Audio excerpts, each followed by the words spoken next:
गरीब अनंत कोटि ब्रह्मांड में बंदी छोड़ कहाए, सो तो एक कबीर हैं जननी जना नमाए। 626 वर्ष पूर्व सह शरीर इस धरा पर हुए प्रकट। कबीर प्रभु की लीलाओं, उनके अद्वितीय ज्ञान की होगी अमृत वर्षा। संत रामपाल जी महाराज जी के पावन सानिध्य में 2, 3 व 4 जून 2023 को कबीर परमेश्वर का 626वां प्रकट दिवस मनाया जा रहा है, जिसमें संत गरीब दास जी महाराज जी की अमृतमयी वाणी का अखंड पाठ किया जाएगा।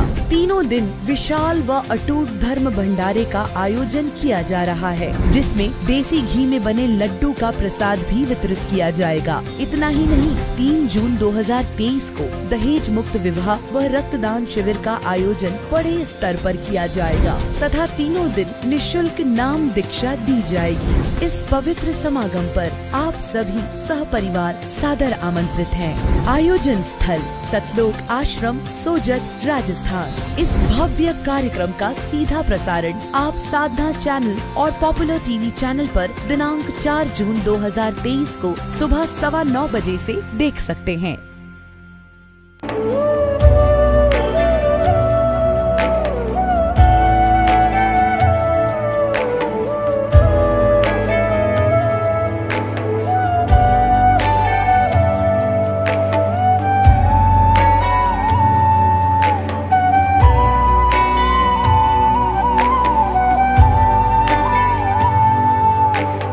गीता अध्याय 15 के श्लोक 16-17 में 3 प्रभु बताए हैं। ये 3 प्रभु कौन हैं? किस प्रभु की शरण में जाने के पश्चात जन्म और मरण समाप्त हो सकता है? 3 प्रभुओं में सबसे उत्तम परमात्मा कौन है? कैसा है? उसका क्या नाम है? इन सभी गूढ़ रहस्यों को जानने के लिए अवश्य सुनिए जगत गुरु तत्वदर्शी संत रामपाल जी महाराज के अमृत वचन। ओम नाम ब्रह्म की साधना है, उससे ब्रह्म लोक प्राप्ति होती है। तो इसमें स्पष्ट किया कि वो ब्रह्म लोक में गया, ब्रह्म स्वर्ग में। अब देखो, ब्रह्म स्वर्ग से श्री महावीर भगवान का जीव किस पर्याय में गया? अयोध्या नगरी में कपिल ब्राह्मण की काली स्त्री से जटिल नामक पुत्र हुआ। फिर जटिल की पर्याय से कहा गया 100 धर्म स्वर्ग में 1 सागर की आयु वाला देव हुआ। फिर कहा गया इसी भरत क्षेत्र में सूती का नामक गांव में अग्निभूत ब्राह्मण की गौतम स्त्री से अग्नि से नामक पुत्र हुआ। फिर कहा गया फिर स्वर्ग में गया। फिर स्वर्ग से कहा गया भरत क्षेत्र के मंदिर नामक गांव में गौतम ब्राह्मण की कोस की पत्नी से अग्नि मित्र नाम का पुत्र हुआ। फिर कहा गया महेंद्र स्वर्ग में चला गया। महेंद्र स्वर्ग से महावीर भगवान का जीव कहा गया। अब 295 पढ़ रहे हैं। मंदिर नगर में सालकाय ब्राह्मण की पत्नी से भारद्वाज नामक पुत्र हुआ। भारद्वाज के शरीर को छोड़कर कहा गया महेंद्र स्वर्ग में देव हुआ। फिर वहां से महेंद्र स्वर्ग से कहा गया इतर निगोद में 1 सागर की आयु वाला नगोदिया जीव हुआ। नगोद से निकलकर महावीर भगवान का जीव कहा गया। अनेकों भाव धारण के इस प्रकार है। ओए होए हे भगवान, अब कलेजा मुंह का होगा पुण्यात्मा जो थोड़ा सा भक्ति मार्ग पर लगा हुआ है। इन साधना करते करते ये ब्रान मैटी, फिर क्या फायदा इस भक्ति का? कोट जन्म तन भरमत हो गए, कुछ नहीं हाथ लगा रे, कुकर सुकर खरबा बोरे कौआ हंस। अब देखो क्या हालत है। अनेकों भाव धारण किए, उसके बाद अनेकों जीवन धारण किए। 1000 आक वृक्ष के भाव शरीर, 80,000 बार सीप के जीवन भाव, 20,000 बार नीम वृक्ष के भाव, 90,000 बार केली वृक्ष के भाव और 3,000 बार चंदन वृक्ष के भाव, 5 करोड़ बार कनेर वृक्ष के भाव, 60,000 बार वैश्या के शरीर जीवन और 5 करोड़ बार शिकारी, ओहो 20 करोड़ बार हाथी और 60 करोड़ बार गधा गधे के भाव। पुण्यात्माओं, ये इतिहास उन्हीं का लिखा हुआ दिखा रहा दास, जिससे आपको दृढ़ होगा विश्वास कि सच्चाई ये जो की तो है जो भगवान ने बताई थी कि जो साधना तुम कर रहे हो उससे ये दुर्गति तुम्हारी सदा बनी रहेगी। और जो साधना हम बताएंगे, जो परमात्मा ने बताई है, उससे ये सब झंझट मिटेगा। तो बुद्धिमान ऐसा कौन है जो अभी भी डलेड होगा, इन साधनाओं को करता रहेगा। जब तक विकल्प नहीं था तो मजबूरी थी, अब रास्ता मिल रहा है फिर भी ग्रहण नहीं करते, तो ऐसा शायद ही कोई होगा। अब ग्रहण करनी पड़ेगी यह साधना, इसलिए प्रमाण दिखाए जा रहे। 60 करोड़ बार गधा गधे के भाव और 30 करोड़ बार कुत्ता, हे भगवान, ये तो एक का बतेरा, इन दोनों में एक एक जीवन है। सारे पानी फिर जाए देवता वाले जीवना पे, बाढ़ में जाओ वो देवता पर जब गधा बन के खड़ा हो, क्या देवता रह गया, फिर उसकी क्या इज्जत रहेगी, क्या सुख रहा उसको। तो अब दया होगी परमात्मा के आपके ऊपर। अब देखो 60 करोड़ बार गधे के भाव, 30 करोड़ बार कुत्ते के जीवन भाव, 60 करोड़ बार नपुंसक के जीवन हिजड़ा बनकर रहा, 20 करोड़ बार स्त्री के जीवन, 90 लाख बार धोबी, 8 करोड़ बार घोड़े के जीवन और 20 करोड़ बार बिल्ली, 60 लाख बार गर्भपात से मरने। ओहो, माँ के पेट में मर गया, गर्भपात हो गया। ऐसे भी मनुष्य जीवन है जो गर्भपात होकर ही पूरे कर जाते हैं। अब आगे क्या बताते हैं देखो। और 80 लाख बार देव पर्याय को प्राप्त हुआ। केवल 80 लाख बार तो देवता बना और बाकी 20 करोड़ बार बिल्ली, 60 करोड़ बार गर्भपात से मरण और 60 करोड़ बार गधा, 30 करोड़ बार कुत्ता, 60 करोड़ बार नपुंसक, 20 करोड़ बार स्त्री, 90 लाख बार धोबी, 8 करोड़ बार घोड़ा हैं और 80 लाख बार देवता बन गया। चाट ले उस देवता के पद ने, तो कितना बन गया वो देवता बनकर फिर गधा बना। बताया क्या प्रोसीजर हुआ है तेरा के। तो विकल्प नहीं था, परमात्मा ने दया करी, सतगुरु आए दया करी, ऐसे दीन दयाल और बंदी छोड़ वृत्तास का जठ अग्नि प्रतिपाल। या दया करी परमात्मा ने आकर हमारे पे। और आगे देखो अभी कौन सा पीछा छूट गया देखना। 80 लाख बार देव पर्याय को प्राप्त हुआ। उपरोक्त भावों को प्राप्त करने के बाद महावीर भगवान ने किस पर्याय को प्राप्त हुआ? राजगृह नगर में सथावर नामक ब्राह्मण हुआ। सथावर ब्राह्मण से फिर महेंद्र स्वर्ग में 7 सागर की आयु वाला देव हुआ। महेंद्र स्वर्ग से कहा गया राजगृह में विश्वभूति राजा की जैनी रानी से विश्व नंदी नामक पुत्र हो गया।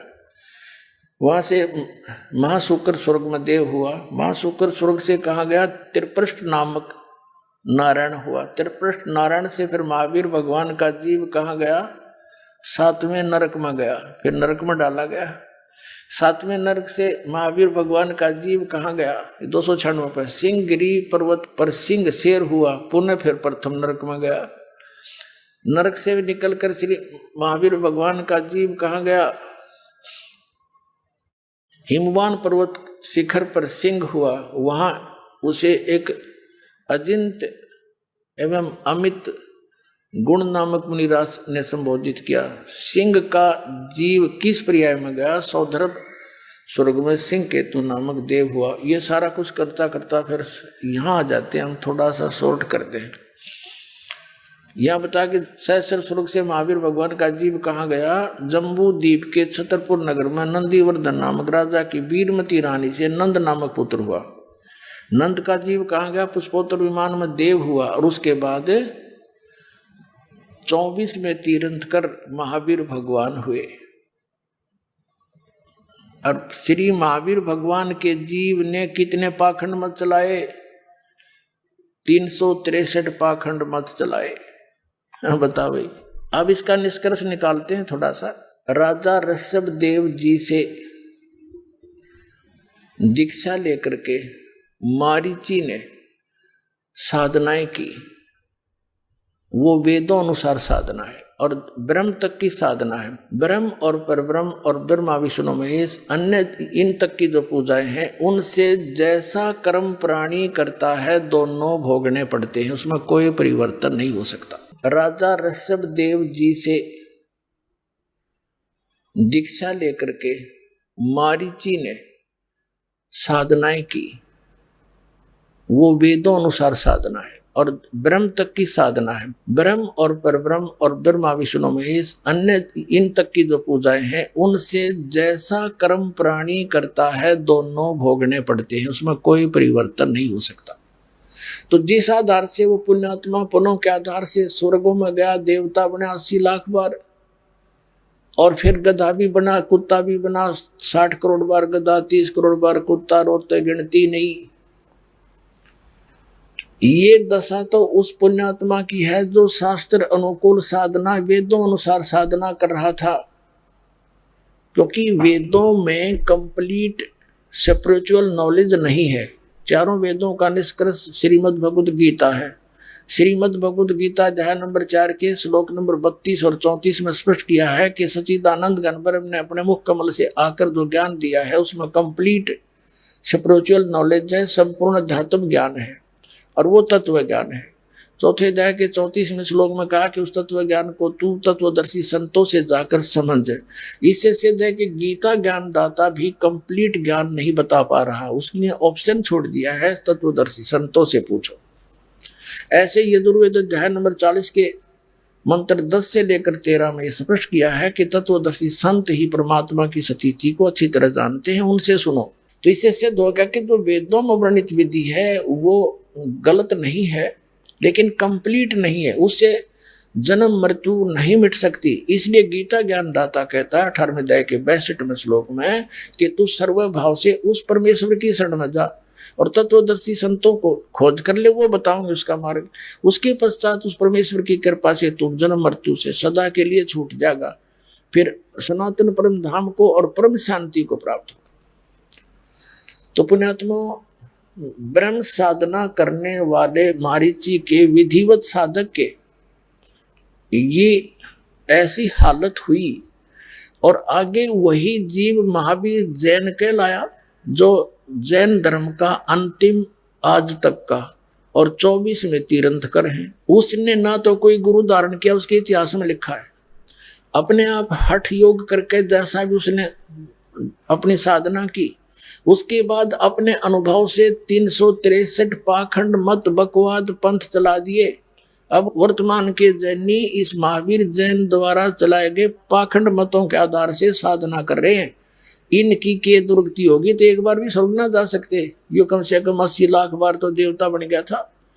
तो दास का उद्देश्य किसी की क्रिटिसाइज करना नहीं है, आपको ये दिखा रहे हैं कि आप जी विष खा रहे हो, इस विष को त्याग कर अमृत खा लो, आपका मोक्ष होगा, आपके बच्चों को भी सुख होगा। साधना गलत कर रहे हो। अब क्या बताते हैं, कोट जन्म तन भरमत होगे, कुछ नहीं हाथ लगा रे, और कुकर सुकर खरबा बोरे कौआ हंस बगारे। कोटि जन्म तू राजा की, ना मिटी न मन की आशा, भिक्षुकों का दर दर घूम लिया, ये मिला ना निर्गुण रासा। ये साधना नहीं मिली। आप ऐसे कठिन साधक भी रहे हो, घर त्याग गए, जंगल में चले गए, नगरी से भिक्षा मांग लाए, सूखी रोटी जैसी भी मिली खा ली, बाकी रखती वहीं पर सूख जाती थी, अगले दिन भेकर खा लेते थे, 2-2-3 दिन तक उस एक दिन की भिक्षा से, और जंगलों में अपना टाइम पास करते थे, भक्ति करते थे। उससे क्या मिला कि इंद्र कुबेर ईश की पदवी, ब्रह्मा वरुण धर्मराया, विष्णुनाथ के पुर को जाकर तू फिर भी वापस आया। क्या बताते हैं कि भिक्षुक होकर तू दर दर घूमया, मिला ना निर्गुण रासा। ये साधना ना मिलने से, सच्ची साधना ना मिलने से, तो ऐसी कठिन साधना करके भी उच्च पदों को प्राप्त करके, ब्रह्मा विष्णु महेश तक की पदवी को प्राप्त करके, इंद्र तक की पदवी को प्राप्त करके भी तो फिर वापस यही जन्म मृत्यु में चक्कर काट रहा है। इसलिए क्या बताते हैं, असंग जन्म तन मर्त्या होगे, जीवित क्यों न मरे रे, द्वादश मध्य मैल मठ बोरे, बोर न दे धरे रे। अभी तक 10वें द्वार पे जोर दे रखा था कि 10वां द्वार पार कर गया बस मुक्ति हो जाती। 10वां द्वार तो इस ब्रह्मांड के अंदर ही रह लेता है, इससे बाहर नहीं, जन्म मृत्यु से बाहर नहीं होता। 12वें द्वार में सतलोक है, 12वां द्वार पार करके जाना पड़ेगा। ये सब ब्रह्मांडों के रास्ते हैं।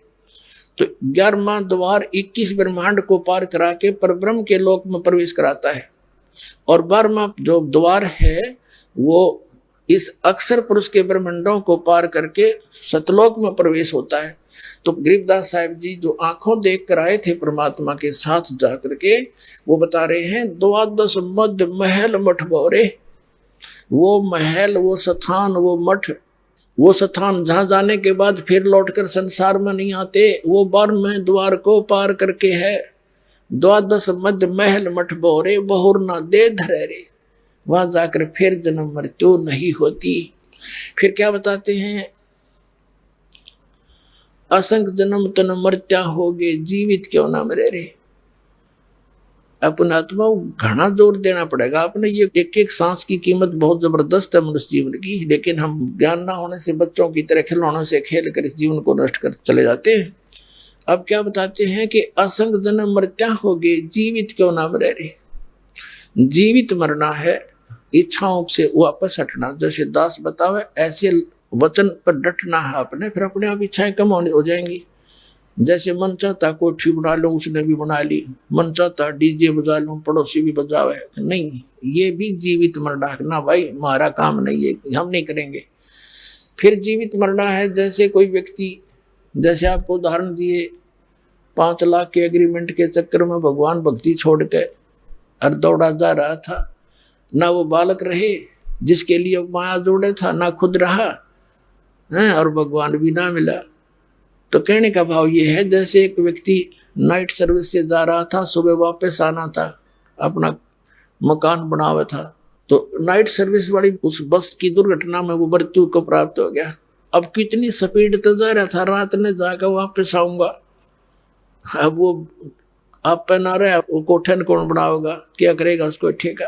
तो कहने का भाव ये है कि जब आप सत्संग के निकट आवे और मन बकवाद करे, तो परमात्मा के इस विधान ने याद कर ले कि मान लीजिए हमारी मृत्यु हो जाती है। मृत्यु होगी तो फिर ये सारा साजबाज जिसके कारण हम भगवान के मार्ग पर नहीं लग पा रहे, यहाँ नहीं पहुंच पा रहे, तो परमानेंट टिकट कट गई। तो नो सोच ले 3 दिन के लिए मैं मर गया और कति छोड़ कर चल पड़े उस काम में। एक स्थिति ऐसी भी आएगी, लेकिन आएगी धीरे धीरे। तो फिर न सोच ले 3 दिन के अंदर जो कोई काम बिगड़ेगा, खराब होगा, उसने फिर जाके ठीक कर लेंगे। और परमानेंट टिकट कट की जब भी, तो वही रह जाएगा यहीं पर।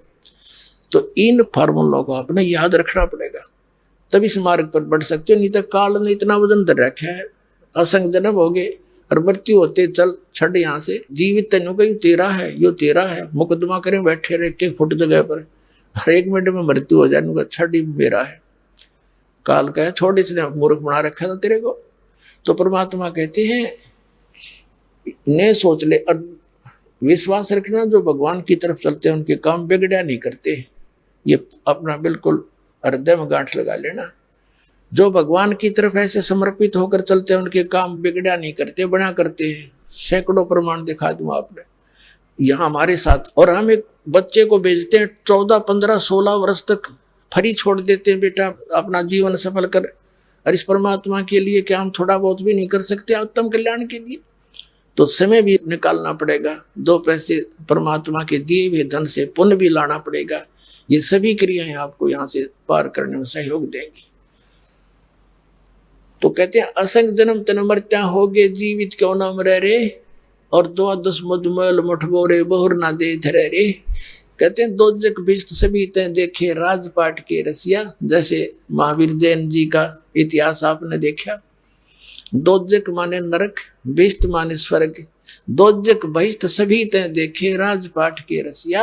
और 3 लोक से तरपत नाही, यो मन भोगी खसिया। गरीबदास जी याद दिलाना चाहते हैं जो भगवान को देख कर आए थे, परमात्मा के साथ गए थे नानक साहिब जी की तरह।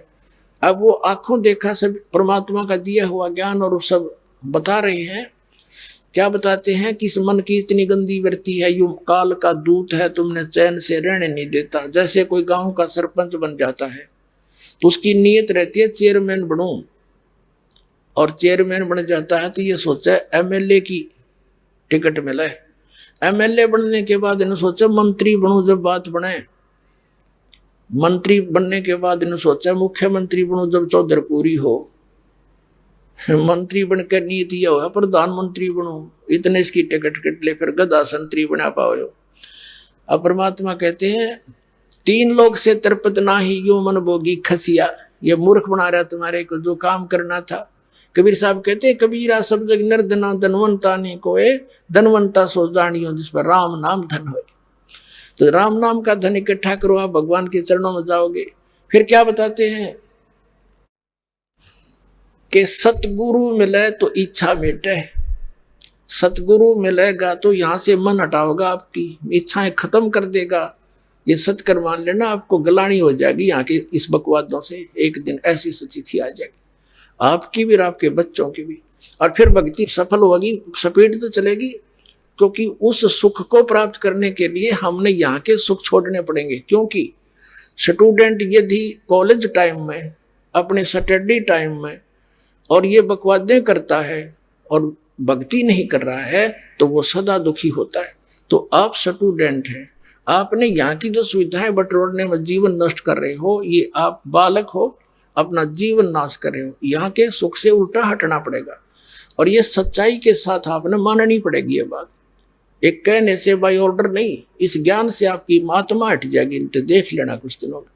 तो कहते सतगुरु मिले तो इच्छा मिटे और पद मिल पदे समाना, चल हंसा उस लोक पठाऊं जो आदि अमर अस्थान। ओए है, अब सतगुरु मिलेगा तो इच्छा खत्म कर देगा आपकी। और पद मिल पदे समाना, अब देखो ये सूक्ष्म वेद है, गॉड गिवन, कबीर परमात्मा ने दिया गरीबदास साहिब जी के हृदय में, उन्होंने फिर हमारे लिए लिपिबद्ध करा दिया। ये सूक्ष्म वेद है, इसको समझना बालकों का काम नहीं है। इसमें कितने कोड वर्ड हैं। पद मिल पदे समाना, यहां पद के दो अर्थ बनते हैं, दो बार पद लिखा है। एक तो पद मिले, पद माने पद्धति, यानी पूजा की विधि अकॉर्डिंग टू शास्त्र मिले, सही भक्ति विधि सही मंत्र मिलेंगे, वो पद है, यानी वो पद्धति है। फिर पद मिल पदे समाना, कौन से पद में समाएंगे, कहाँ पहुंचेंगे। जैसे गीता अध्याय नंबर 15 के श्लोक नंबर 4 में कहा है कि उसके पश्चात तत्वदर्शी संत मिलने के पश्चात परमेश्वर के उस परम पद की खोज करनी चाहिए, जहाँ जाने के बाद साधक फिर कभी लौट कर संसार में नहीं आते। तो यहाँ लिखा है सतगुरु मिलेगा तो वो पद मिल जाएगा, सतगुरु मिले तो इच्छा मिटे, पद मिल पदे समाना और चल हंसा उस लोक पठाऊं जो आदि अमर स्थाना, जो शाश्वत स्थान है, तुझे वहां भेज दूं। फिर कहते हैं चार मुक्ति जहां चंपी करती, जैसे यहाँ की चार मुक्तियां हैं, चौथी मुक्ति ब्रह्मलोक में चले जाते हैं। ब्रह्मलोक में गए हुए प्राणी फिर जन्म मृत्यु में, ये सथाई सुख रहा है ही नहीं हमारा। तो यहाँ कहते हैं ये चार मुक्ति जहां तेरी चंपी करती, सदा तेरे चरणों में सुख रहेगा सतलोक में। सतलोक कोई एक समुद्र सागर नहीं है, वो ऐसा ही पृथ्वी है, ऐसे ही बाग बगीचे, सारी व्यवस्था बिल्कुल एज इट इज है। ये डुप्लीकेट मिट्टी के कच्चे खिलौने हैं, वो अमर तत्वों से बने हुए सभी हैं। तो आपके शरीर भी वहां पर अमर होंगे और इतने सुख होंगे। कहते हैं चार मुक्ति जहां चंपी करती, माया होरी दासी और दास गरीब अभय पद पर से वो मिले राम अविनाशी। कहते वो अविनाशी परमात्मा मिलेगा और वो सुख तेरे चरणों में सदा के लिए बना रहेगा। मन तू चल रे सुख के सागर, जहां शब्द सिंधु रत्नाकर। बोलो सतगुरुदेव परम पिता परमात्मा पूर्ण ब्रह्म सारी सृष्टि के रचनहार कबीर देव जी, कबीर साहब, ये हम सभी आत्माओं के पिता हैं, ये जनक है हमारे। और अपने का दुख अपनों को ही होता है। अपने बच्चे जब कष्ट में होते हैं तो माता पिता की नींद भी हराम हो जाती है। तो पुण्यात्माओं, हमने एक बहुत भयंकर गलती करी थी, जिसके परिणाम स्वरूप हम यहाँ इस काल के जाल में ये पीड़ाएं सहन कर रहे हैं। हम अपने पिता से विमुख हो गए। जहां हमें सब सुविधाएं उपलब्ध थी, वहां ना वृद्ध अवस्था थी, ना मृत्यु होती थी। हमारा भरा पूरा परिवार था, सब सुविधाएं उपलब्ध थी। हम अपनी गलती के कारण इस काल भगवान के ऊपर आसक्त हो गए, इसके साथ यहाँ आ गए और शेष बहुत से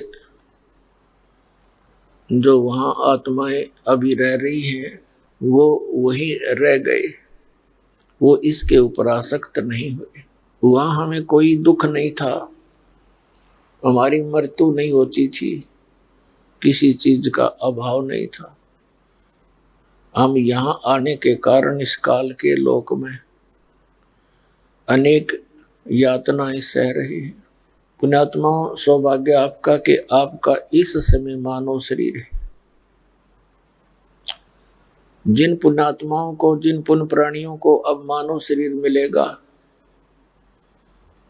धन्य है उनके पिछले पुण्य कर्मों को और धन्य है उनके माता पिता को जिनसे जन्म हुआ, क्योंकि अब वो समय है कि हम अपने उस स्थान को फिर से प्राप्त कर सकते हैं जहां से हम बिछुड़ कर आए थे। जो सुख हमें सतलोक के अंदर था, उस अविनाशी शाश्वत स्थान के अंदर था, उस सुख की आत्मा को अभी भी याद है और उस सुख को खोज रहा है ये प्राणी इस काल के लोक में। चीनी की बोरी का कीड़ा और नमक की बोरी में चढ़ जाए, उसके किसी कोने में वो घूमता रहे, उसको वो टेस्ट नहीं आ सकता। कलर एक जैसा है, बोरी एक जैसी है, ठीक इसी प्रकार हम उस चीनी की बोरी को छोड़कर इस नमक की बोरी में चढ़ गए और यहाँ हम उस चीनी वाला सुख खोज रहे हैं इस काल के 21 ब्रह्मांड रूपी नमक की बोरी में। ये कभी नहीं हो सकता, या है ही नहीं, वो वस्तु ही नहीं है तो मिलेगा कैसे, सुख होगा कहाँ। हमने फिर इस झूठे सुख को ही सुख मान लिया। परमात्मा कहते हैं झूठे सुख को सुख कहे ये मान रहा मनमोद, ये सकल चबीना काल का कुछ मुख में कुछ गुप्त है। जब से हम इस काल के साथ यहाँ आए हैं, यहाँ आते ही हमारी यातनाएं इसने प्रारंभ कर दी और उसी दिन से इसने हमारे को भगवान बुला दिया। हमारे ऊपर अपनी त्रिगुणमयी माया का एक विशेष नशा कर दिया, जिस कारण से हम कति भूल गए हम कौन हैं, कहां से आए हैं, हम क्यों यहाँ जन्मते और मरते हैं, क्यों हमारे ये कष्ट होते हैं। किसी को कैंसर हो गया, किसी को अन्य रोग है या कोई अन्य कारणों से टेंशन लिए फिर रहा है। किसी प्राणी को चैन नहीं, चाहे इस पृथ्वी का पूरी का राजा क्यों ना हो। तो पुण्यात्मा, उस परमेश्वर ने आके इस काल के अज्ञान को हटा के, हम उसकी आत्मा है, वो हमारे लिए भटक रहे हैं और हम उसको पहचान नहीं पाते, क्योंकि काल ने, इस सरपुरुष ने, 21 ब्रह्मांड के स्वामी ने, ब्रह्मा विष्णु महेश के पिता ने हमारे को गलत ज्ञान से रंग दिया। अपने नकली संदेशवाहक गुरु मंडलेश्वर भेज गए और परमात्मा को निराकार सिद्ध करवा दिया। जब परमेश्वर यहाँ आते हैं, वो स्वयं भी आकर बताते हैं कि हम ही अलख अलाह हैं, कुतुब गोस और पीर, गरीब दास खालिक धनी, हमारा नाम कबीर। वो स्वयं कहते हैं कि मैं सारी सृष्टि का रचनहार हूं और मेरा नाम कबीर है। लेकिन हम अपने उस अज्ञान विधान के अनुसार परमात्मा को रिजेक्ट कर देते हैं कि परमात्मा तो निराकार है। हम विष्णु जी की पूजा करते थे, उनकी मूर्ति रखते थे, फिर भी जब डिस्कस आपस में होती थी भक्तों की, इस नाम दीक्षा और इस ज्ञान से पहले, तो फिर पूछते थे भगवान कैसा है, भगवान तो निराकार है। समाधि लाकर उसके प्रकाश देखा जाता है। हमारी बुद्धि का कोई ठिकाना नहीं था, कोई सतर नहीं था हमारे ज्ञान का। तो ऐसे हम भ्रमित थे, जिस कारण से हम परमात्मा को साकार रूप में पूजते हुए भी हम इतने बालक बुद्धि के थे, फिर भी भगवान को निराकार और केवल प्रकाश ही स्वीकार करके बैठे हुए थे। उस परमेश्वर ने आकर के अपना यथार्थ ज्ञान और सृष्टि रचना की कहानी सारी सुनाई, अमर कथा। फिर कुछ पुण्यात्माओं को वो साथ लेकर के सतलोक गए, अपने निज स्थान पर जहां हम पहले रहा करते थे। उनमें से कौन कौन है वो दृढ़ भक्त, कौन कौन सी है वो पुण्यात्माएं जो दास के नॉलेज में है। आदरणीय धर्मदास साहिब जी बांधवगढ़ वाले, ये एक सेठ थे, बहुत बड़े धनी पुरुष थे। भगवान की चाह में जैसा भी गुरु मिला हुआ था और पवित्र हिंदू धर्म में जन्म था, जैसे भी उन गुरुओं ने रंग में रंग रखा था, उसी आधार से वे पूजाएं करते हुए तीर्थों पर भटक रहे थे। मथुरा के अंदर परमात्मा एक जिंदा रूप धारण करके, एक मुसलमानों के अंदर जिंदा महात्मा होते हैं, एक काला सा ओवर कोट पहनते हैं ओनली, जिसको चोगा बोल रहे हैं,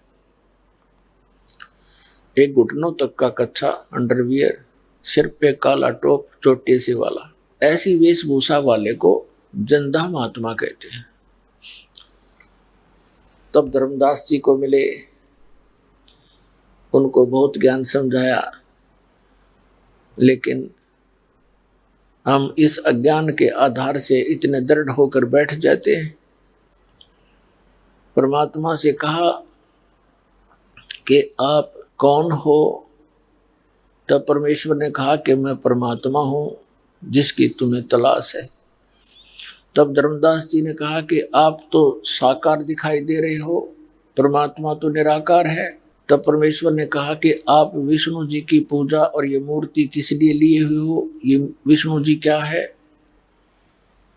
तब धर्मदास जी ने कहा कि विष्णु हमारे भगवान हैं। तो क्या विष्णु जी साकार हैं या निराकार? कि विष्णु जी तो साकार हैं, फिर परमात्मा कैसा है? कि परमात्मा तो निराकार है।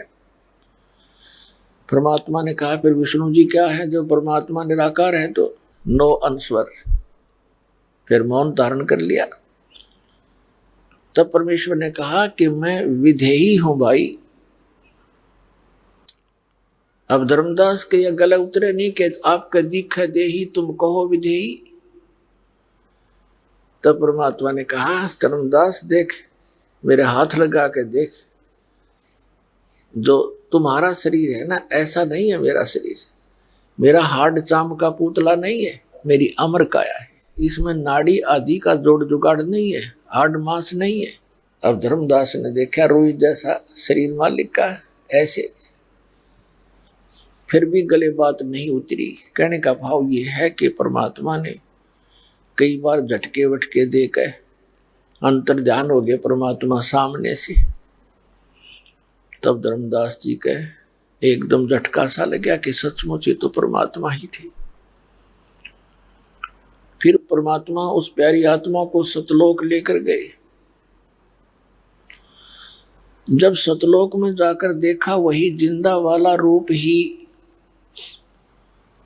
उस अनंत कोट ब्रह्मांड के संचालक के रूप में सिंहासन पर विराजमान है। सिर पे मुकुट है और तेजों में शरीर है, ऊपर छत्र है, बहुत बड़ा गुम्बद है। सतलोक एक पृथ्वी है सफेद कलर की, उसका तेज बहुत घना है, बहुत नूरी है और वहां सब व्यवस्था है।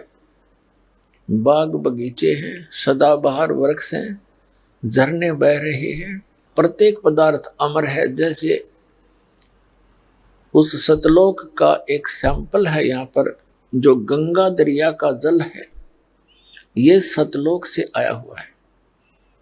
परमात्मा ने अपने एक मटेरियल की, वहाँ के पदार्थ की एक पहचान बताने के लिए ये सतलोक से भेज रखी है। ये निरंजन के लोक में आती है, वहाँ से फिर विष्णु के लोक में आती है, विष्णु के लोक से फिर शिव के लोक में आती है, शिव के लोक से फिर ये पृथ्वी के ऊपर आती है। इसके आने का तरीका जैसे समुद्र से वाष्प उठती है, बादल रूप धारण कर लेती है, अरबों टन पानी ऊपर घूम रहा है बगैर किसी सपोर्ट के, और जहाँ चाहे परमात्मा उसका पानी बनाकर वर्षा कर देता है। ऐसे ही वहाँ से सतलोक से नीचे आई, उसका प्रारूप बदल कर परमात्मा ने वहाँ प्रकट की। वहाँ शिवलोक में, विष्णुलोक में ये गंगा एज इट इज ही है। उसके बाद फिर उसको फिर दूसरा प्रारूप बदल के और यहाँ गौमुख के पास उस बर्फ के अंदर कन्वर्ट कर दी मालिक ने। वहाँ से ये पानी बनकर नीचे आ रहा है और ऊपर से वो लगातार आ रही है। तो इस जल को आप कितने दिन कहीं रख लो, किन्हीं परिस्थितियों में ये खराब नहीं होता। ऐसे वहाँ दूधों की नदी बहती है, वहाँ पर सदाबहार वृक्ष हैं, ऐसे अमृत जल है वहाँ का। क्योंकि वहाँ से चलकर यहाँ तक आने में इस काल के 21 ब्रह्मांड में इतनी बदबू उठ रही है। जब हम सतलोक से वापस यहाँ आते हैं तो इसके अंदर आते ही आभास होता है कि बहुत गलत ठिकाना है। गरीबदास साहिब जी कहते हैं कि 100 योजन पर जाती है यह दुनिया की दुर्गंध। 100 योजन, 1 योजन 4 कोस का, 1 कोस 3 किलोमीटर का, तो समझो 300 किलोमीटर तक इस पृथ्वी की दुर्गंध वहां तक जाती है, बदबू। और जिस लोक में हम बड़ा खुश होकर रह रहे हैं, तो इसके अंदर से आकर के फिर भी मलिनता आ ही जाती है थोड़ी बहुत। उसके बावजूद भी ये इतना निर्मल जल है और परमात्मा के यथा स्थान पर तो इसका कहना ही क्या। तो पुण्यात्मा, परमात्मा ने 600 वर्ष पहले अपनी प्यारी आत्मा धर्मदास जी को सतलोक दिखाया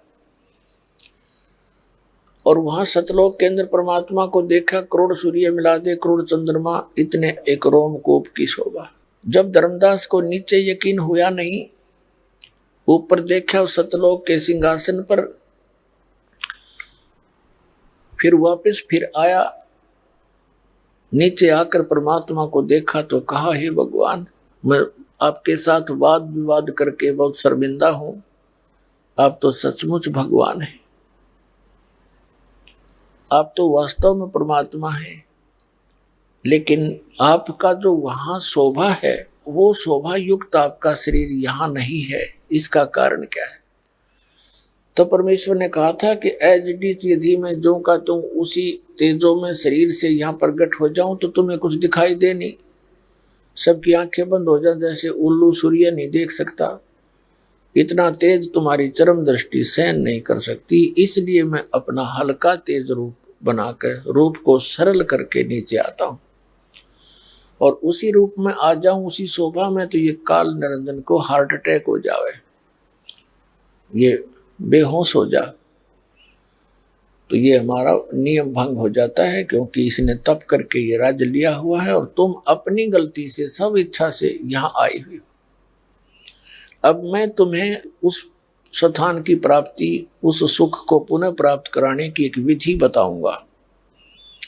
मैं जोर जबरदस्ती बलात् तुम्हें नहीं ले जा सकता, बलपूर्वक नहीं ले जा सकता।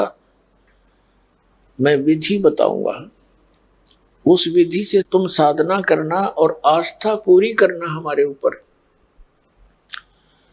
तब तुम सतलोक जा सकोगे।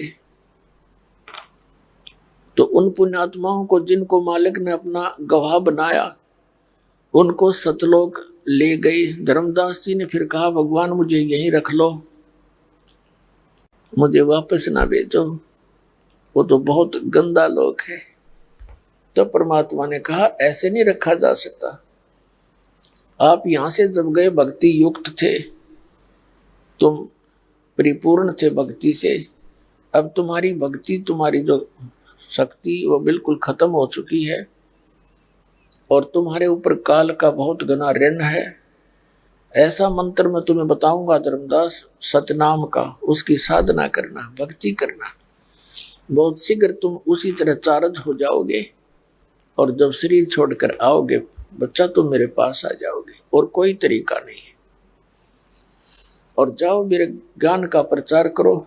आंखों देखे गवाह रूप में तुम अपनी प्यारे भाई बहनों को, इस यथा स्थान को जो देखा है तूने, और सच सच बता दे। धर्मदास जी ने फिर डंडोरा पीटना शुरू कर दिया, जगह जगह जाके परमात्मा के गुण गाने लगे। लेकिन काल के दूत पग पग पर बैठे हैं, उन्होंने परमात्मा के इस ज्ञान को हम तक आने नहीं दिया। उसी समय में आदरणीय नानक साहिब जी को परमात्मा मिले। ऋग्वेद मंडल नंबर 9 सूक्त नंबर 86 मंत्र नंबर 26 और 27 में, ऋग्वेद मंडल नंबर 9 सूक्त 82 82 के मंत्र 1 2 3 में, ऋग्वेद मंडल नंबर 9 सूक्त 96 96 के मंत्र 16 से 20 में, ऋग्वेद मंडल नंबर 9 सूक्त 20 मंत्र 1 में, ऋग्वेद मंडल नंबर 9 सूक्त 94 के 94 के मंत्र 1 में, ऋग्वेद मंडल नंबर 9 सूक्त 95 के मंत्र 2 में, 95 के 2 में, और भी अनेकों स्थानों पर यह प्रमाण है कि वो कबीर देव, वो परम अक्षर ब्रह्म सतलोक में रहता है ऊपर, और वहां से वो गति करके आता है, चल के आता है सशरीर। अच्छी आत्माओं को मिलता है जो दृढ़ भक्त होते हैं, उनको उपदेश देता है, ज्ञान सुनाता है। वो अपने शरीर को, अपने रूप को सरल करके आता है, तत्व ज्ञान से परिचित कराता है। तो उसी अपनी लीला आधार से परमात्मा आदरणीय नानक साहिब जी को मिले थे। जिस समय नानक साहिब जी सुल्तानपुर के अंदर एक नवाब के यहाँ नौकरी किया करते थे, और प्रतिदिन वो बेई नदी में स्नान करने के लिए जाया करते थे। वहाँ घाट बना हुआ था, सुल्तानपुर नगर के साथ ही, शहर के साथ ही वो बेई नदी बह रही है। एक दिन परमात्मा नानक साहिब जी को मिले और उनसे डिस्कस हुई, प्रार्थना की कि मैं भक्त हूँ और आपके विषय मुझे बहुत कुछ सुना है कि आप बड़े महान आत्मा हो, मुझे कुछ ज्ञान मार्ग बताओ। तो नानक साहिब जी ब्रजलाल पांडे से गीता पढ़ा करते थे, और उस ब्राह्मण ने, गुरु ने श्री विष्णु जी को सुप्रीम पावर, जैसा कि हिंदू समाज के अंदर एक लोक वेद फैला हुआ है, तो उन्होंने बताया कि विष्णु जी सर्वेश्वर हैं, ये अजरो अमर हैं, सर्वशक्तिमान हैं, इनके कोई माता पिता नहीं है। तो ऐसे काफी डिस्कस हुई, जैसे धर्मदास साहिब जी के साथ हुई थी, ऐसे ही नानक साहिब जी के साथ हुई। तो परमात्मा ने 3-4 प्रश्न किए थे। परमात्मा ने नानक साहिब जी से पूछा था कि गीता जी का ज्ञान किसने बोला? कि श्री कृष्ण जी ने। श्री कृष्ण जी कौन है? कि ये विष्णु के ही अवतार है। श्री नानक साहिब जी का उत्तर था। तब परमात्मा ने कहा कि गीता अध्याय नंबर 2 के श्लोक नंबर 12 में, अध्याय नंबर 4 के श्लोक 5 और 9 में, गीता अध्याय नंबर 10 के श्लोक नंबर 2 में आप मानते हो कि श्री कृष्ण यानी विष्णु जी ने ये गीता ज्ञान दिया? तो ये खुद कह रहे हैं मेरे तो अर्जुन जन्म और मृत्यु होते हैं, तू नहीं जानता मुझे ज्ञान है। तो ये अविनाशी कैसे हुए? अब नानक साहिब जी चुप हो गए। तब परमात्मा ने कहा कि गीता ज्ञान दाता अध्याय नंबर 15 के श्लोक नंबर 4 में कहता है कि तत्वदर्शी संत की प्राप्ति के उपरांत परमेश्वर के उस परम पद की खोज करनी चाहिए जहां जाने के बाद साधक फिर लौटकर संसार में नहीं आते, और जिस परमेश्वर ने सब ब्रह्मांडों की रचना की है, केवल उसी की भक्ति करो। गीता अध्याय नंबर 18 के श्लोक नंबर 62 में कहा है कि अर्जुन तू सर्वभाव से उस परमेश्वर की शरण में जा, उस परमात्मा की कृपा से तू परम शांति को, सनातन परम धाम को प्राप्त होगा। श्रीमद् भगवत गीता अध्याय नंबर 8 के श्लोक नंबर 1 में अर्जुन ने पूछा कि हे भगवान, आपने जो गीता अध्याय नंबर 7 के श्लोक 29 में जिस तत्वब्रह्म की जानकारी दी है कि उसको जानकर सारे अध्यात्म से परिचित, सब कर्मों से परिचित व्यक्ति केवल जरा और मरण से ही छूटने का प्रयत्न करता है। जरा माने बुढ़ापा, बुढ़ापे का कष्ट, और मरण माने मृत्यु। अपने आत्मा, आप जिस ज्ञान से वंचित हो, जिस कारण से सारा दिन हम इस संसारी क्रिया में ही अपना पूरा जीवन व्यर्थ करके चले जाते हैं। व्यर्थ अवस्था आती है, फिर रोते हैं, कभी गोड्डे दुख है, कभी आंखों से नहीं दिखता, कभी दांत कंडम हो गए, और कभी अन्य रोगों से ग्रस्त हो जाता बुढ़ापे में। फिर उसको अपने पिछले जीवन की वो झलकें याद आती हैं और बैठा बैठा रोता है। सारा जीवन में जो धन जोड़ता है, जिन परिवार के लिए, पोषण के लिए सारा जीवन लगा रहता है, उनमें से कोई बच्चा ही मर जाता है, कोई बेटी विधवा हो जाती है, पुत्री ही मर जाती है, पत्नी मर जाती है, पूरे परिवार के सदस्य ही मर जाते हैं, बूढ़ा एकला रोने को रह जाता है। एक तो वृद्धावस्था, ऊपर से ये कैर टूट गया। तो परमात्मा बताते हैं कि ये बुढ़ापा और ये मृत्यु, ये हमें कति नहीं अच्छी लगती, और दोनों कंपलसरी यहाँ पर। तो ये रहने का स्थान है। हम कति अज्ञानी बना के, हमें कोई विकल्प दिखाई नहीं देता, इसलिए हमने इस प्रोसेस को फाइनल मान लिया और हम विवश होकर के इन पीड़ाओं को सहन कर रहे हैं। अब परमात्मा ने आके बताया कि वहां सतलोक के अंदर ये जरा और मरण नहीं है, वहां वृद्ध अवस्था नहीं, ना मृत्यु बता। और हम यहाँ पड़े बिना ज्ञान के। अब मृत्यु तो आपकी होगी, चाहे आपके कितना अच्छा परिवार है, कितना आपका धन है, कभी भी हो सकती है। तो इस ज्ञान से आपने एक ऐसी प्रेरणा बनेगी जो सत्य का आधार है कि मृत्यु तो होगी, और मृत्यु के समय आपकी फिर वापस भावना यही किसी पुत्र पुत्री में या किसी संतान संपत्ति में रहेगी, तो वापस फिर यही जन्म होगा। यहाँ जन्म होगा तो ये प्रोसीजर फिर शुरू हो जाएगा। जन्म हुआ, फिर युवा हुए, विवाह हो गया, संतान हुई, कोई मर गया, कोई बच गया, सारा जीवन खर्च पक कर अरण्य में फिर मर गए। इसका कोई अंत है पता नहीं, असंग जन्म हो गए, इसी प्रकार भटकते हैं। तो अब इसका विकल्प मिल गया हमें, और अब भी हमारी आंख नहीं खुलेगी तो फिर भगवान का के दोष भाई। खुद आते हैं सतलोक से चलकर, जूते खाते हैं, गाली खाते हैं, पत्थर मारते हैं हम, इस भांग पी कर काल की नकली झूठे गुरुओं को सच्चा मानकर उस परमात्मा के पीछे पड़ जाते हैं। 600 वर्ष पहले जो दाता के साथ बदतमीजियां हमने की, अब उनको सुन और पढ़कर आंखों से रोना होता है, और वो हमारे लिए भटक रहा है क्योंकि हम उसके बच्चे हैं। तो सतलोक के अंदर जरा और मरण नहीं है।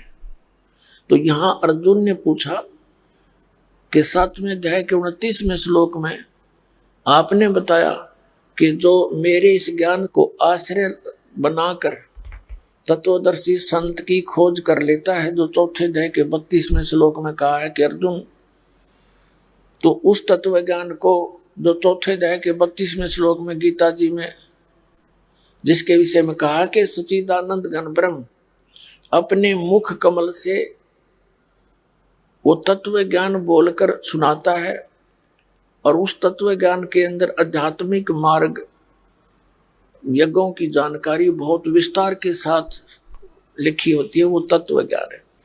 चौथे अध्याय के 34वें श्लोक में कहा कि उस तत्व ज्ञान को तू तत्वदर्शी संतों के पास जाकर समझ, उनको दंडवत प्रणाम करने से और कपट छोड़ के प्रश्न करने से वो तत्वदर्शी संत तुझे उस तत्व ज्ञान का उपदेश करेंगे। तो यहाँ कहा कि मेरे इस ज्ञान को आधार आश्रय बनाकर 7वें अध्याय के 29वें श्लोक में जो केवल जरा और मरण से छूटने का ही प्रयत्न करते हैं, जरा मरण मोक्षाय तंति ते, जो जरा और मरण के छूटने के लिए प्रयत्न करते हैं, उसके मोक्ष के लिए, वे तत् ब्रह्म विदु ब्रह्म तत्विदु, वो उस परमात्मा से परिचित हो चुके हैं, तत्ब्रह्म। तो वो ही जरा और मरण से छूटने का प्रयत्न करते हैं, जो उस तत्ब्रह्म से परिचित हो जाते हैं और सारे अध्यात्म ज्ञान से परिचित हो जाते हैं, जो सब कर्मों से परिचित है। तो अर्जुन ने 8वें अध्याय के प्रथम मंत्र में पूछा, फिर किम तत्ब्रह्म, वो तत्ब्रह्म क्या है?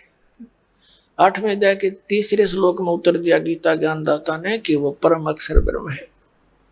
यानी गीता ज्ञानदाता से अन्य है वो परम शक्ति। इन 7 श्लोकों को सुनकर नानक साहब जी बहुत प्रभावित हुए, लेकिन ये पुराना ज्ञान था, ये जल्दी से जगह छोड़ता नहीं। तो नानक साहब जी उन कबीर साहब से नाराज हो गए, कहने लगे तू मुसलमान है कबीर, और हमारे देवताओं को, हमारे ग्रंथों को तू हमें भ्रमित करके सुना रहा है, मैं तेरी बात सुनने को तैयार नहीं। अब परमात्मा चले गए, अंतर ध्यान हो गए। घर आकर के उन्होंने गीता जी डेली पढ़ते थे, ध्यान से देखा, सब कुछ सच्चा पाया।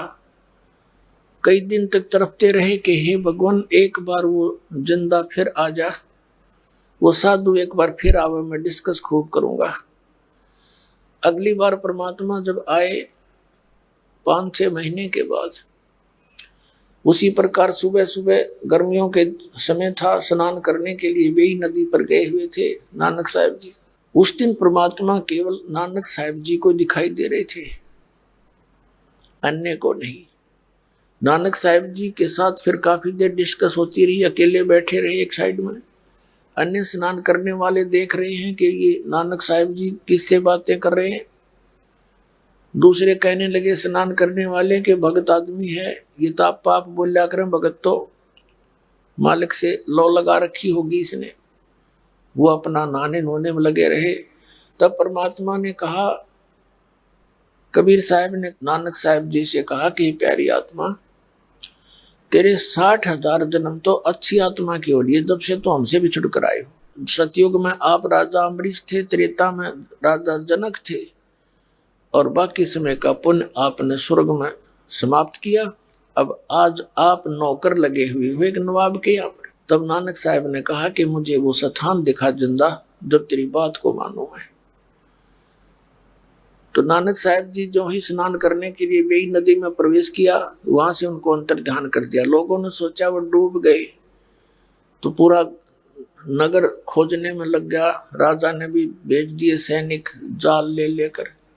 परमात्मा ले गए उनको अप स्ट्रीम में, अंदर ही अंदर, वहां जाकर बाहर निकाल लिया। आइए अब हम उन श्रद्धालुओं के अनुभव जानते हैं जो जगत गुरु तत्वदर्शी संत रामपाल जी महाराज जी से दीक्षा प्राप्त कर चुके हैं तथा उनके द्वारा बताए गए भक्ति मार्ग पर चल रहे हैं। जी नमस्कार। नमस्कार जी क्या नाम है आपका? अंश चौधरी।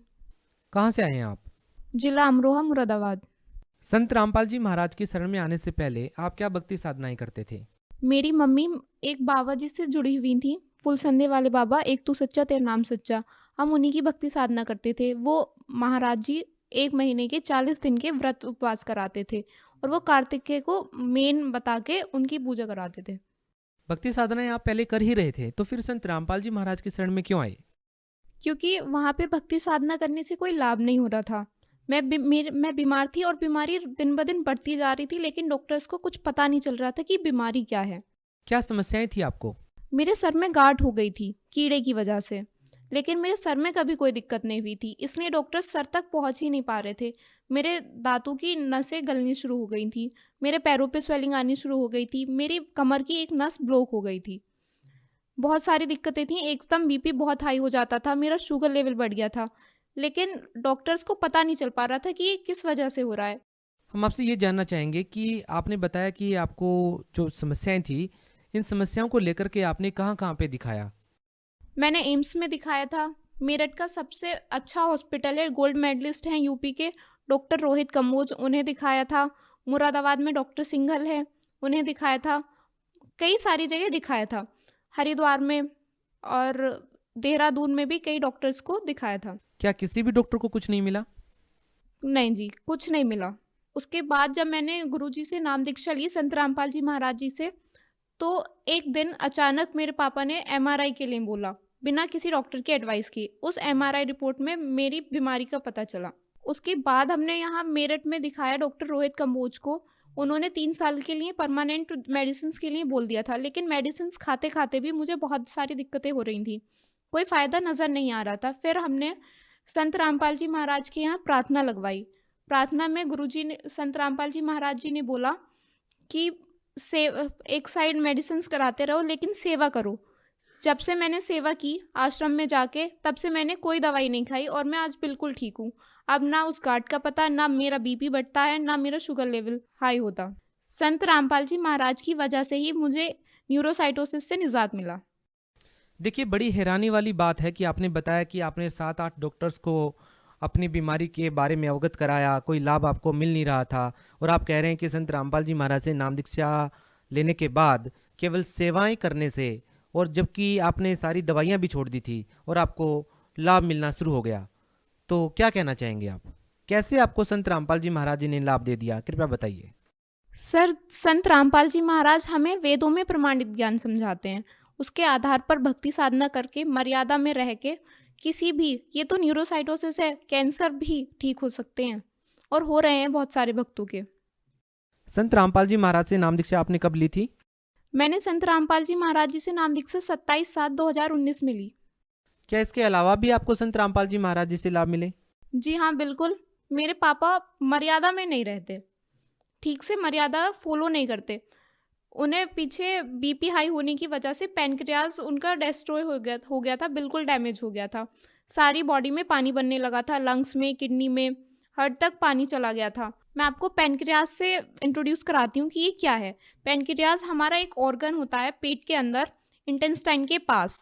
इसका काम होता है हमारे फूड को डाइजेस्ट करना और स्टोर करना, स्टोर करके रखना।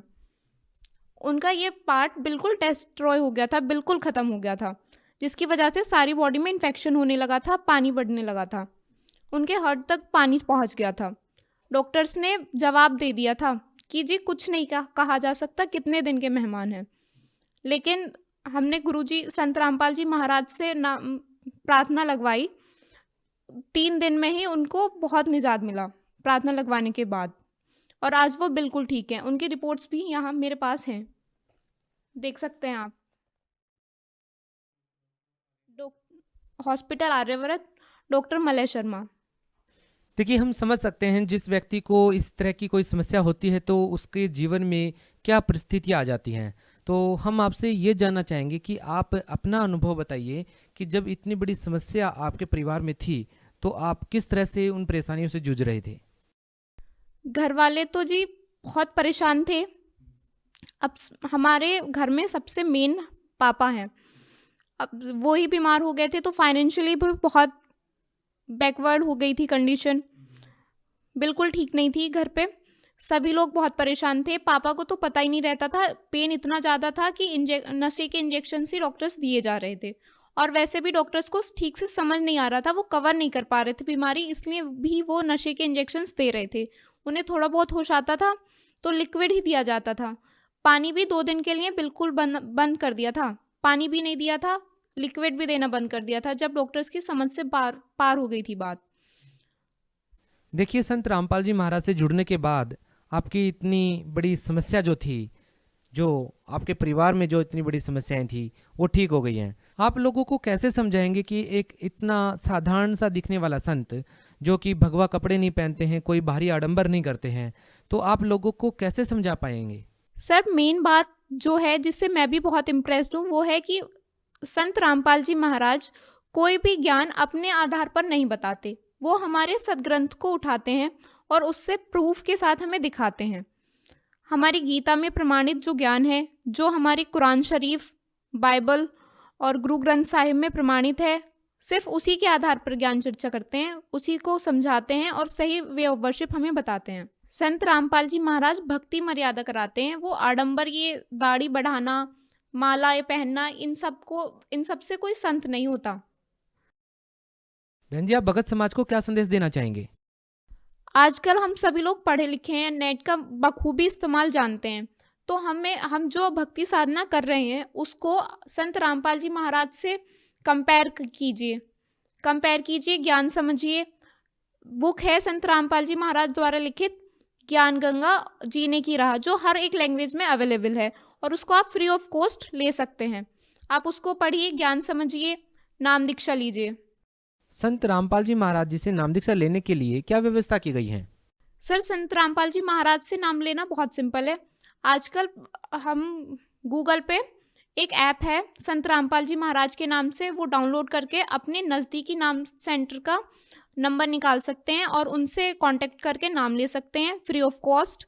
और किसी भी सोशल साइट पे सत्संग सुनकर, यूट्यूब, फेसबुक, इंस्टाग्राम, किसी भी चीज़ पे, किसी भी साइट पे नाम सुनकर आप वहाँ से नंबर ले सकते हैं और अपने नज़दीकी नामदान सेंटर से कांटेक्ट करके फ्री ऑफ कॉस्ट नाम ले सकते हैं। जी, बहुत बहुत धन्यवाद। Thank you.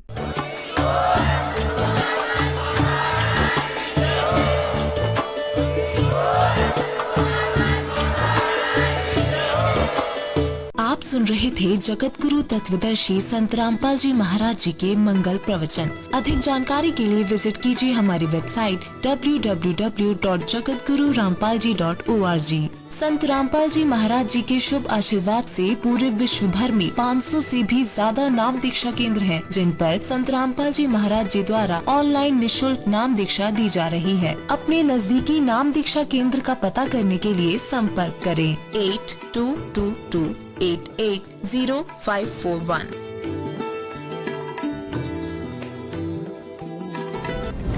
गरीब अनंत कोटि ब्रह्मांड में बंदी छोड़ कहाए, सो तो एक कबीर हैं, जननी जना नमाए। 626 वर्ष पूर्व सशरीर इस धरा पर हुए प्रकट। कबीर प्रभु की लीलाओं, उनके अद्वितीय ज्ञान की होगी अमृत वर्षा। संत रामपाल जी महाराज जी के पावन सानिध्य में 2, 3 व 4 जून 2023 को कबीर परमेश्वर का 626वां प्रकट दिवस मनाया जा रहा है, जिसमें संत गरीब दास जी महाराज जी की अमृतमयी वाणी का अखंड पाठ किया जाएगा। तीनों दिन विशाल व अटूट धर्म भंडारे का आयोजन किया जा रहा है, जिसमें देसी घी में बने लड्डू का प्रसाद भी वितरित किया जाएगा। इतना ही नहीं, 3 जून 2023 को दहेज मुक्त विवाह व रक्तदान शिविर का आयोजन बड़े स्तर पर किया जाएगा तथा तीनों दिन निशुल्क नाम दीक्षा दी जाएगी। इस पवित्र समागम पर आप सभी सहपरिवार सादर आमंत्रित हैं। आयोजन स्थल सतलोक आश्रम, सोजत, राजस्थान। इस भव्य कार्यक्रम का सीधा प्रसारण आप साधना चैनल और पॉपुलर टीवी चैनल पर दिनांक 4 जून 2023 को सुबह 9:15 बजे से देख सकते हैं।